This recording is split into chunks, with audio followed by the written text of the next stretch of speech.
Now, Super Bowl 55 is upon us. Tara Sullivan from the Boston Globe is with us. Tara, every time thus far we've predicted the Tom Brady dream would end, and every week it hasn't. So why break tradition, we figured, on this week of all weeks? You're very welcome. How you doing?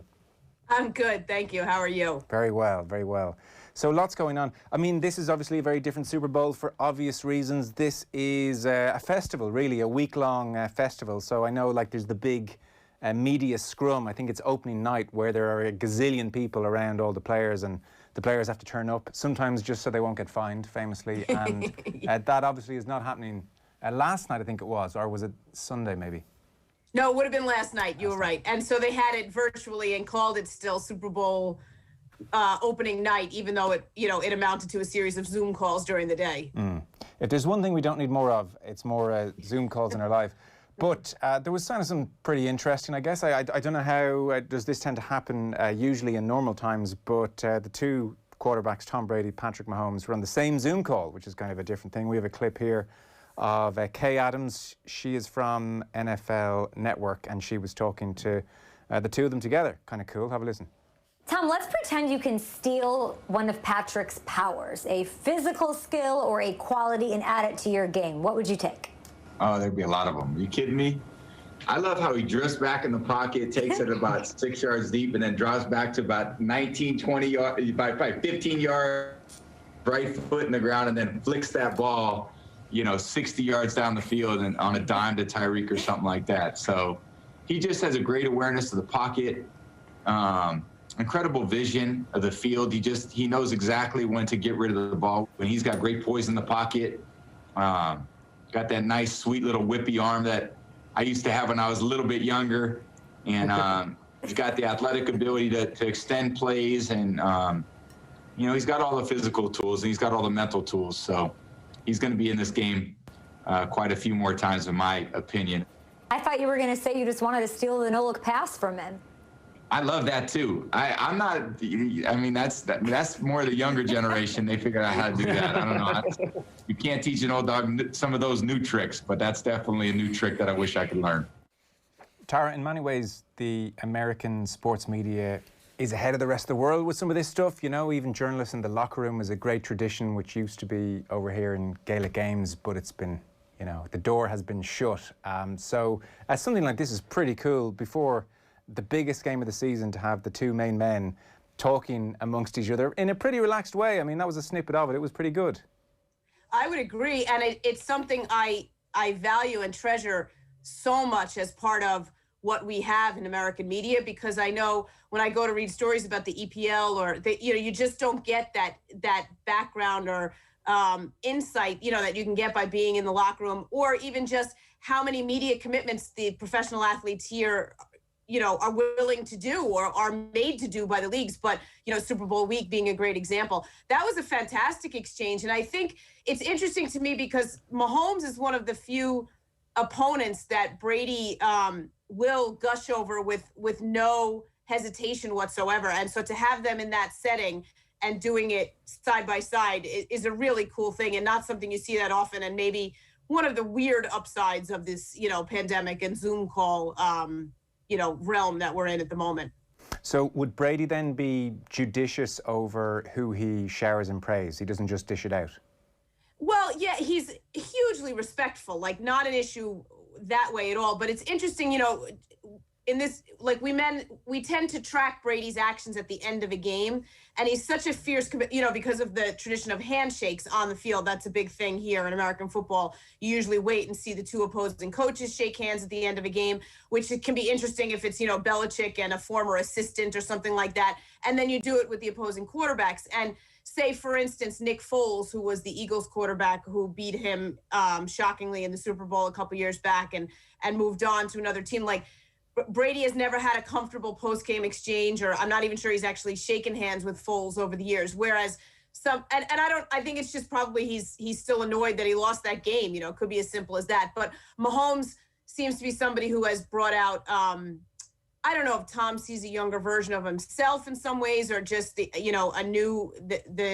best young quarterback of them all, or the fact that Brady got the best of him early on, beating him in an AFC Championship game for their last Super Bowl, on the way to their last Super Bowl win. It just seems to be a very easy mutual respect relationship between them. Yeah, game respects game, I guess. Yeah, absolutely. Because I saw Brady was asked in another part of the interview, what do you most respect about Mahomes' game as opposed to what gift would you take of theirs? And he said that none of the moments seemed too big for him. And I thought to myself, that's just you. You're talking about yourself there. You're almost saying, what quality of mind do I see in Mahomes? Yeah. But I guess but they have so many similar qualities, right? I mean, it's why, and really, it's remarkable that Mahomes is even accomplishing some of the greatness earlier at a younger age. So you're right. Like for Brady to say that he is describing himself, but at the same time, he would admire in others what it is he values in his own game. Totally. I thought it was a very genuine point, and it was almost an insight into Brady's mind with regard to what he sees as his own almost greatest attribute. I'm sure he's seen a lot of talented players over the years, but actually think of the massive moments. Can you deliver in those massive moments? He understands what it takes. He understands the enormity of the pressure when you're going out third down and you have to deliver. And he has delivered more than anybody that we have ever watched, at this point, more than the Joe Montanas or really the guys who have been the greatest at it. And it's the thing that, Aaron Rodgers carries around like an albatross. He hasn't as often. Yes, he has the one Super Bowl, but just didn't do it as often. And, it's great this week to see because conversely, Patrick Mahomes is just as full of admiration for Brady, and I was watching him today and saying, any young player would be insane not to covet or try to mimic or admire or respect or go after what it is Brady has done. So, for sure, they seem to be very similar minded. Interesting, even in this country, we call baseball America's pastime, right? Like that's the whatever long-standing original American sport or one of them. Both of them, Brady and Mahomes, grew up playing a lot of baseball. Mahomes' dad, of course, was a professional baseball player. So, and Brady was drafted into the major leagues in baseball in addition to football. So they just seem to have a lot of similarities, the way they approach sports in general. And like you said, the mental side really being as big a part of this as the physical side. Yes, no, it's been a mutual appreciation week as opposed to trash talking, which has been kind of interesting. Right. On Brady, if he wins on Sunday, it is his 7th Super Bowl. Even if he stays on 6, is the debate now over? Is he unequivocally regarded as the greatest Super Bowl or as the greatest quarterback in NFL history, or is that still a bone of contention? I cannot imagine encountering a person right now who would not call him the greatest quarterback in NFL history. I understand if you want to parse out the debate into like the greatest thrower or, the most talented arm or the best scrambler or the best run pass option guy or the most athletic, in each of those individual categories, you may never pick Brady first in any of those. But the entire package, the fact that if he wins another Super Bowl, he's going to have more Super Bowls than any franchise in NFL history, any other team, and he alone will have more. Like that stuff, you cannot, if before you held back on calling him the greatest of all time because of that, strong association with Bill Belichick and sort of that challenge to decide who deserved more of the credit, in that one, and that he was only winning all those because he had Belichick at his back. This has to have changed the discussion for people who were stuck on that notion. And to do it in his first year with a new team, with new players at 43 years old during a pandemic when he didn't have, the regular preseason, the training camp, the mini camps to get to know those new players. There is just no discounting his greatness and his influence, using that greatness to influence those around him. So we won't have the week-long festival, which makes Super Bowl great. It's about so much more than the match. We will have some fans in attendance. I think we touched on this the last time we spoke. 7,500 vaccinated medical workers.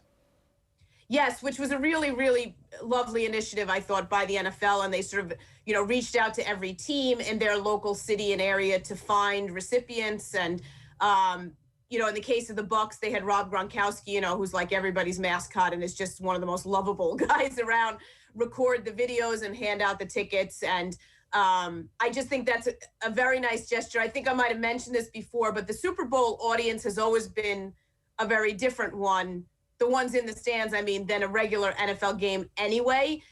It's never really felt like a home game for anyone, even if it were in a home stadium, which is the first time this year, just because it tends to go a little more corporate and, you know, it's not a season ticket based like you would have, like you do have all the way up through the, as you call them, the semifinals or the NFC, AFC championship games. So it's always been a bit of a different audience. And I just think in this year, the NFL is so, I guess, grateful, relieved, whatever, to have gotten to this final point during the pandemic that it was a way to give back to the community. And it's one I certainly applaud. It's kind of a cool dimension to this year's game.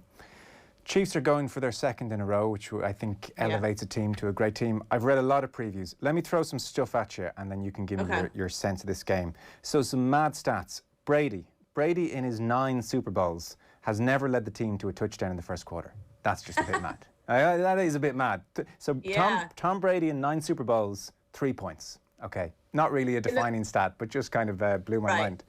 The general consensus of what I've seen is that the Chiefs are going to score lots of points, and can the Bucs keep up? And people aren't so sure. And not least because the defensive coordinator for the Chiefs, Steve Spagnuolo, yes. Yeah. He was with the Giants when they beat the Patriots in 2007, famously, and he has a 3-2 winning record against Brady. The sense is Chiefs will score if anyone can sort out a defence to negate or certainly slow down Brady. This guy can, therefore Chiefs to win. All really strong points. I mean, the Chiefs do score points. That, you know, we've seen it even as you heard Brady's description, right? Some of those things that he was describing about Mahomes is it can happen so fast. And that's one of the things about the Chiefs is that it doesn't always take this methodical 7-minute, 17-play drive for them to score points. They can do it in 2 plays or 1 play and really come back quickly, which they did in last year's Super Bowl. So they can come back as well as the Patriots can, and they just score quickly. So I do think that is a big issue in this game for the Bucs. However, as much as I'm a huge Spagnuolo fan, I watched that game, and I've often myself wondered through the years why other teams didn't copy as much of what the Giants did in both of their Super Bowl wins over Brady, which was pressure him and move him off his spot and make him uncomfortable, because he clearly, of all the stats that tell you about Brady's season, he's the best when he's not pressured and he's the worst when he is pressured. So really trying to get the pressure. Now, obviously you have to have the personnel to do that, which the Giants had through the years. And really my long point here is it's the Bucs have a lot of that personnel on their defense. So I know Mahomes is tough to sack, but if any team is going to be able to do it, I think the Bucs with the, Jason Pierre-Paul and Ndamukong Suh, they have some of that personnel and really did it to Aaron Rodgers last week. And we might have mentioned this already leading up to this, but the Chiefs lost their left tackle to injury. So in the American football game, for those who don't really know, that offensive line, 5 major guys who build that wall in front of the quarterback. The left tackle is the most important because he's the one who protects the quarterback's blind side if it's a right-handed quarterback. And so to lose that left tackle is an enormous, they are building blocks. They are first-round picks. They are franchised players. They are multi-million-dollar salaries. They are as important to your building your team as really anything beyond, your quarterback. So to lose your left tackle at this point is really a big deal. Maybe less so for Patrick Mahomes than anybody in the NFL because of the way he scrambles. But I'm still not sure I'm ready to make a pick yet because I just can't seem to decide how much to weigh all those important facets. But Spagnuolo's experience is definitely one that counts in this equation for sure. Okay, so listening to you, this is finely balanced. It would be a mistake to see this as some kind of procession for the Chiefs. I think it's balanced. And I think part of it is maybe me, we joked about it. I keep thinking the Bucs are going to hit that wall and they just haven't done it. And there's so much to be said for Brady's experience in this game. And I do think, funny enough, we mentioned the Spagnuolo defenses in this, it actually was the second of the Super Bowl wins with the Giants. One of their main defensive linemen was Jason Pierre-Paul, who's now with the Bucs. So there you have another guy who has some of that experience, even though they went through a lot of changes this year in their roster and they had to mesh. There is, and then of course a Gronkowski who won 3 Super Bowls in New England. There is some experience in there, in that locker room as well. So it just, to me, it's not I think the Chiefs are a more talented team, and the quick strike capability on their offense makes them always just so dangerous. They're never out of a game. But I don't think this is an easy pick at all to try to choose a winner. Okay, good, sold. As a quick last aside, we're on CBS and Tony Romo, we talked about him the last day. Beyond Romo for a second, but just CBS and Fox sharing the Super Bowl every second year. Does America at large have a firm favourite between CBS and Fox? Please don't tell me it depends if you're a Republican or something. Oh, no, it doesn't. With sports, you don't get a lot of the politics. Luckily, you know, they don't invade the sports broadcasts. That's a great question. I probably, if you polled the country at large, I would think probably lean towards CBS just because it's a longer time. I don't know. That's such a great question.